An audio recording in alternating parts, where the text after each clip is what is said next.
మొదటగా ఈ వీడియోలో మనం భగవద్గీత అధ్యాయము 14 శ్లోకము 13ను పరిశీలిద్దాం. ఈ అధ్యాయంలో శ్రీకృష్ణుడు 3 గుణాలను వివరిస్తూ తమోగుణం పెరిగినప్పుడు కలిగే లక్షణాలను అర్జునుడికి చెబుతున్నాడు. మొదటగా ఈ పవిత్ర శ్లోకాన్ని భక్తితో విందాం. అప్రకాశో ప్రవృతిశ్చ ప్రమాదో మోహ ఏవచ తమస్యేతాని జాయంతే వివృద్ధే కురునందన. ఈ శ్లోకం అర్థమేమిటంటే, ఓ అర్జున, ఎవరిలో తమోగుణం పెరుగుతుందో వారిలో అజ్ఞానం, సోమరితనం, ఏమరుపాటు, భ్రమ అనేవి పుడతాయి. వివేకం నశించి పనులపై ఆసక్తి ఉండదు. వారు తమ కర్తవ్యాన్ని నిర్లక్ష్యం చేసి మాయలో జీవిస్తారు. ఈ శ్లోకంలోని భావం మనకొక హెచ్చరిక లాంటిది.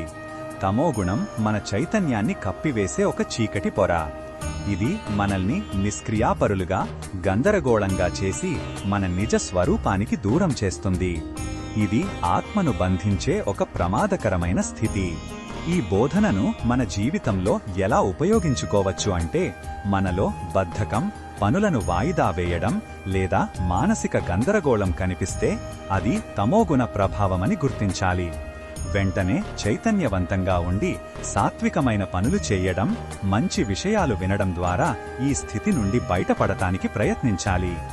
మరిన్ని భగవద్గీత శ్లోకాల అర్థాన్ని తెలుసుకోవాలంటే మా తదుపరి వీడియోలను తప్పకుండా చూడండి.